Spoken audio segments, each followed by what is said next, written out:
দেখেন আসলে? না, আমাদের আসলে চাওয়া হলো তিনটা বিষয়। প্রথমত হচ্ছে আসলে আমাদের এই হযরত শাহজালাল, হযরত শাহজালাল রহমতুল্লাহ সহ যে মাজারগুলো আছে এবং ওনারা হচ্ছেন অলিয়া উলি, আমাদের আল্লাহর পক্ষ থেকে আমাদের কাছে একটা নিয়ামত।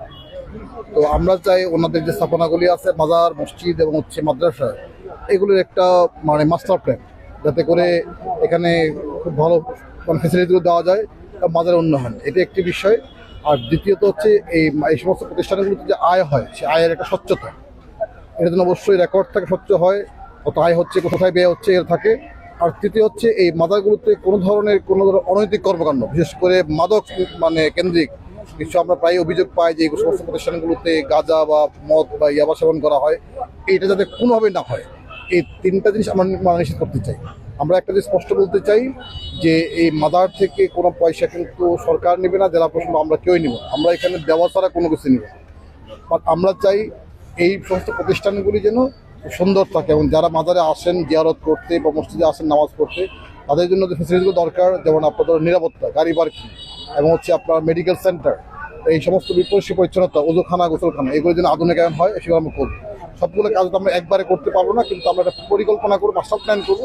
সেই মাস্টার প্ল্যান করে আস্তে আস্তে আমরা আগাবো। আমরা চাই এই প্রতিষ্ঠানগুলি বাংলাদেশের একটা সম্পদ এবং এখানে অলিয়া উলিয়া শুয়ে আছেন, তাদের প্রতি আমাদের একটা দায়বদ্ধতা আছে এবং এই ওনাদের মানে কবরকে কেন্দ্র করে, মাজারকে কেন্দ্র করে যাতে কোনো ধরনের অনৈতিক কোনো কর্মকাণ্ড না ঘটে, সে বিষয়ে সকলে তথ্য থাকতে হবে।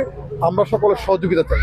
আমরা চাই যে এই প্রতিষ্ঠানের সবাই সহযোগিতা করতে, যাতে করে সবাই মিলে একটা সুন্দর ব্যবস্থাপনা গড়ে ওঠে এবং আমাদের ভক্তরা যারা আসবেন, অনুরাগী যারা আসবেন, মানে দর্শনার্থী যারা আসবেন, তারা যেন বলে যে না, এখানে শুধু জিয়ারতই করবেন না, এখানকার স্থাপনাগুলো অনেক সুন্দর, ব্যবস্থাপনা অনেক সুন্দর। এতে করে আমাদের সিলেটবাসীর মর্যাদা আরও বাড়বে বলে আমি মনে করি ইনশাল্লাহ।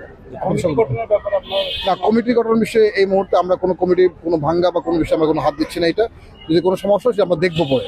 বাট আমাদের উদ্দেশ্যটা হচ্ছে যে তিনটা বিষয় বললাম, যে মাজারের উন্নয়নের একটা বিষয়, দ্বিতীয়ত হচ্ছে একটা হচ্ছে আয় ব্যয়ের একটা স্বচ্ছতা, তৃতীয়ত হচ্ছে মাজার কেন্দ্রিক কোনো ধরনের অপরাধ সংগঠিত না হয়, বিশেষ করে মাদক কেন্দ্রিক কোনো ধরনের মদ গাঁজা সেবন করতে না পারে এখানে। এই তিনটা বিষয়। আর কমিটির বিষয়গুলো যদি কোনো সমস্যা থাকে, কমিটির দ্বন্দ্ব থাকার কোনো বিষয় থাকে, সেটা আইনের ব্যবস্থা আমরা অবশ্যই নিব। গতকাল আমরা দেখলাম আপনার রাত পর্যন্ত আসলে টিলাগড় পয়েন্টে মাদক বিরোধী যে অভিযান পরিচালনা করছে, আটক করছে। না, আমাদের কিন্তু এখানে কতদিন না এটা চলবে, বিশেষ করে গত প্রায় আমাদের 2 সপ্তাহ যাবৎ কিন্তু আমাদের জেলা প্রশাসন এবং হচ্ছে আমাদের সিলেট মেট্রোপলিটন পুলিশ সহ জেলা পুলিশ মিলিয়ে কিন্তু আমরা যৌথভাবে আমরা কিন্তু এই মাদক অভিযানগুলি পরিচালনা করছি। কারণ আপনারা দেখেছেন সাম্প্রতিক সময় বেশ কিছু ছিনতাইয়ের ঘটনা ঘটেছে এবং এই ছিনতাইয়ের পিছনে কিন্তু মেনলি দায়ী হচ্ছে আমাদের এই মাদক। আমরা দেখলাম যে এই যে ঘটনাগুলি ঘটাচ্ছে, তাদের বেশ একটা বড় অংশই কিন্তু আপনার মাদক সাথে যুক্ত। তো এই মাদককে আমরা যে কোনো মূল্যে নিয়ন্ত্রণ করতে চাই, কারণ মাদক আমাদের সমাজ, পরিবার, সমাজকে ধ্বংস করে দিচ্ছে। সুতরাং এইটা আমরা যে কোনো মূল্যে আমরা নিয়ন্ত্রণ করছি। এই মাদক যেখানে সেবন করা হবে, যেখানে কেউ মানে হেল্প করবেন, সহযোগিতা করবেন মাদক সেবন বা বিক্রি করার ক্ষেত্রে, তাদের প্রত্যেককে আমরা আইনের আওতায় নিয়ে আসবো। আমরা চাই মাদক মুক্ত একটা সমাজ। আর আমাদের এই পবিত্র স্থাপনাগুলিতে যেন কোনোভাবেই কেউ মাদকের কোনো আঁকা করে করতে না পারে, সেই বিষয়ে আমরা অবশ্যই ব্যবস্থা নিই, সেটা যে হন না কেন।